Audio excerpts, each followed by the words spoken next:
give you a quick video of this before I start fiberglassing. I haven't been taking a video of the whole process, but as you can see, I had to cut this and shift it over because this part was hugged up against the tire. So now I'm getting it to actually fit my size length of fender. So the one that I've been using is this one right here. I've just been taking this, getting the body lines to save me a lot of time, and now I'm piecing it together to fit how I need. Fit how I need it to fit. I just layered another layer on the rear fender. I did a shit job. Where we're gonna trim that up, clean it up, sand it. We're gonna put fiberglass on this side, and then on this other side,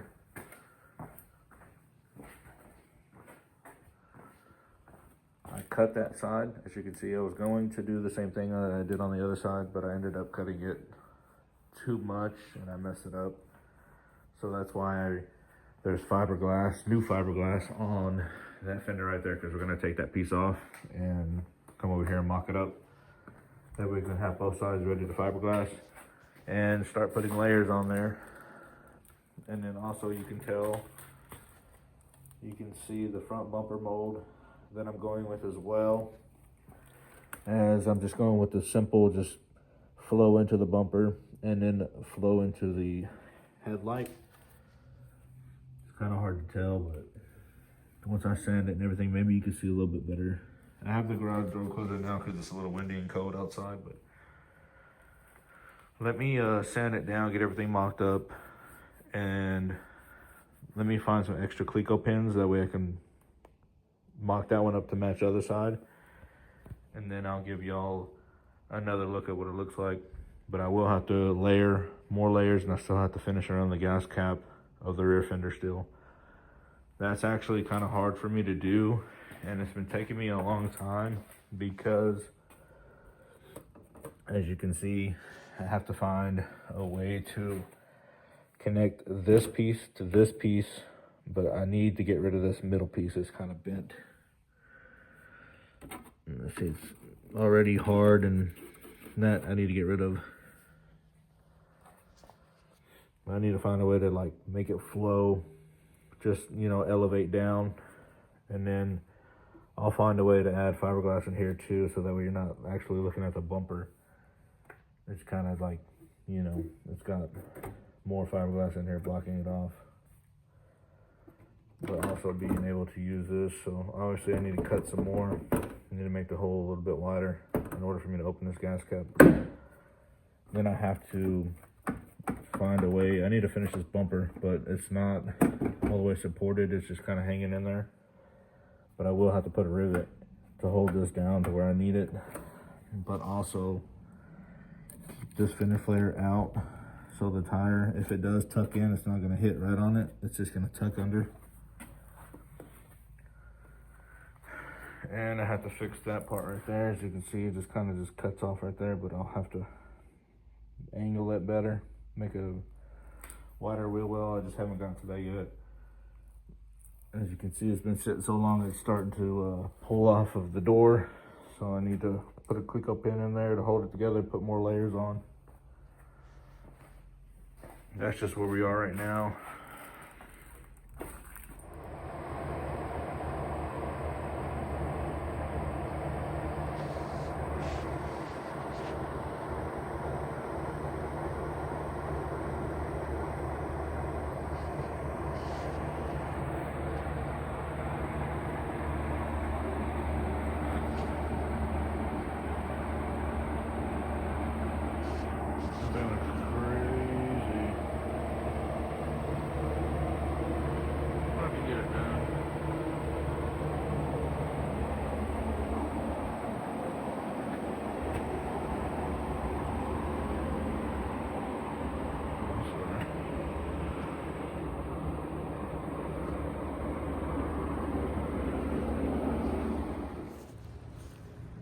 Alright, another day, working on the bumper.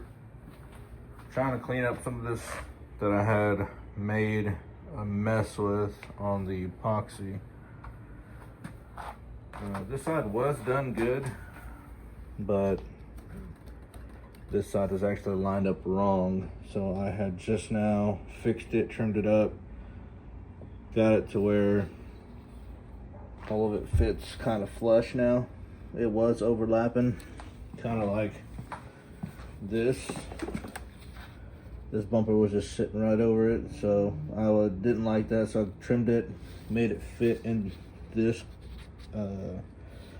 So basically what I cut here, I made this fit into here. But I've done it to this side. I still have to go back on this side, lay fresh mesh along up here and right in here to where this clamp is holding it. So originally what I did was I tried to keep the factory end of the bumper right here. I didn't want to just hack it off and it looked like this. So this will be actually hidden by the fender flare, but down here it'll look like this bumper came like that. So this is the OEM piece right here. I've got that on both sides, and then I'm just fitting the new bumper, the S550 bottom half, in here. So I'll have to sand this down and then sand the edges here, lay mesh, lay new epoxy. I could probably lay some more layers in here, but I have to clean up this. So this end was literally this whole thing. You can see that I've grinded and sanded it right here. It literally looked like this shit right here. That was all right here because I had laid this mesh down and it was just fighting me and lifting up, so it came out complete like shit. So, but this side looked like shit. That side looked really good, but this side was the side that lined up better than this side. But I went ahead and kept this side because this stuff is super hard to rip off, and I don't think I'm gonna get most of it off. This side came off kind of easy. The mesh came out real easy because it was poorly done. But what I'm gonna do now is get the same on both sides. Gotta get that line closed up as best as I can. This cut trimmed and the clamp holding it. Then I can layer some panel bond in there. Let the panel bond keep it firm, and then come back and layer the new mesh that I've got to do for that side up here. And I got the OEM tab from the old factory bumper. I probably will cut this tab on this diffuser though. I don't need this, so. But that's where I am right now on this bumper. After I get the bumper all the way even on this other side, so I still have to put panel bond in here, then sand it, panel bond in here, clean it up, this as well, down here, and then as you can tell there's literally a gap in here because I haven't even done this side, but I got to clean that with the acetone right there, fill it up, and then take this diffuser off, clamp this down so that it's flat like this, because if I just put it on there, it's kind of bowed up. You can't really tell, but this is bowed up right now. You gotta put pressure on it to keep it down. But I'll have to layer some panel bond there, sand it. This is what it's kind of looking like right now. There's a little like lip there. I'm just gonna have to fill that as much as I can with panel bond and just sand it as flush as I can. Still gotta sand the cobra letters. Still gotta get the dual tips. And then this side, obviously, I need to match up and get it looking exactly like this side over here. But that's where I am right now.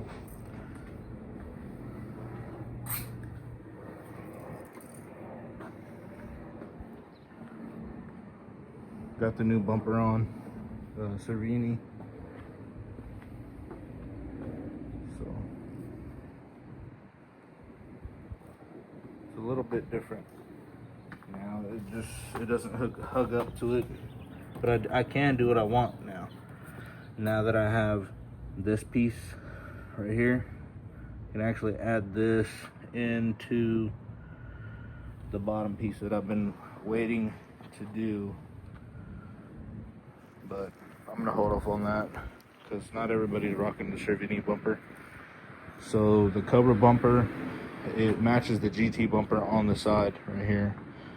So if I at least get this done, this will complete the front fender kit. It is going to be a hassle trying to sell this kit because I'm not going to make the side skirts. If I do, I mean I could, but that being the lowest part of the car and that being fiberglass, I don't think it's a very good idea. That's why I went with polyurethane bumper and polyurethane side skirts, and then obviously kind of plastic and diffuser and whatnot. It's more durable than just straight fiberglass. And I got a little bit of trash in here.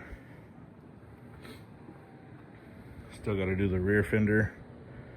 Got to layer, multiple layers on all 4 fenders. I did mark this to where I am going to cut it and cut this fender. I marked it on both sides, clean that up, and then I should start laying some Bondo, but also have to work on this piece right here. I've got to cut this out or get rid of this big ass dent in here from me stacking fenders and cutting it and stacking it again. So as you can tell, that's got to be bondoed up, and then maybe I can just tape these and use these as my templates, because it won't take long once you tape them up and layer a fresh brand new fiberglass, wouldn't say mold or nothing, but fiberglass template. So these will probably be the mold templates that I'm going to use. These probably won't be the ones I leave on the car. This will be for whenever I make extra kits. But that's not my only problem. My other problem is this right here. This has got to be pushed in, but the tire and everything is so tight right now. I can't really get in here to trim all this, clean it up, and I haven't even checked to see my clearance yet because I still got to raise the car. And I know for sure I'm gonna rub the bumper. So I did spend quite a bit on this bumper, so I don't really want to cut it, but I think I'm gonna have to cut it. I don't want to, but whenever I, turn all the way to my left, the inner tire is definitely gonna rub on that piece right there. So I may have to just chop it and cut it along with other stuff behind the fender here to get my clearance.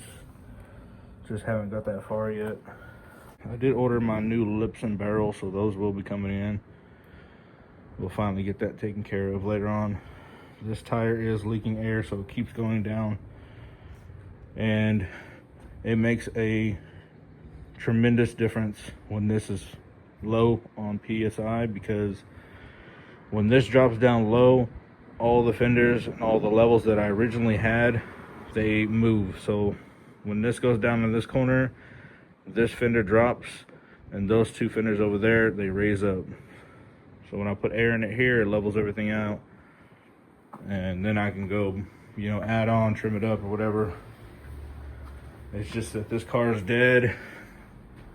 The air pump that I have is a cigarette lighter, so I either gotta jump it or use this car right here to get the power to air it up. There's my old bumper. I got some more resin, more epoxy, so I will be getting starting on this. Just an update, trying to put something out for the YouTube. I've been kind of stacked on videos for a little bit, not too much. Just gonna have y'all jumping from here and there, but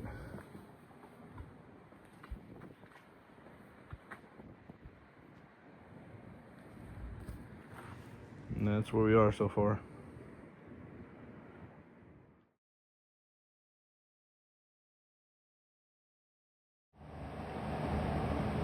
Some of the angles that I got, not too bad. Lined it out with pencil as best I could, the edges.